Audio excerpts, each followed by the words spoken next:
Hello guys, welcome back to this channel. In today's tutorial, I'm going to show you how you can save Canva design to Google Drive. Okay, let's get started. Here I have opened one of my design in Canva, and for example, I'm going to save this design to my Google Drive. So first of all, guys, we can go to the share menu here, and then we're going to go to the see all.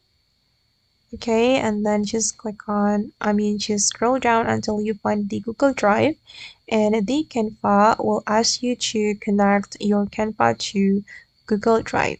You can click on this option, connect to Google Drive.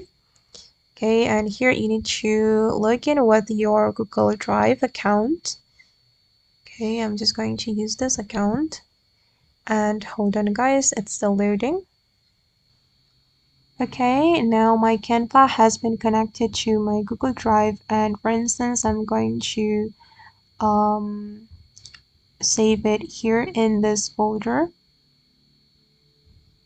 Okay, then we just need to click on choose.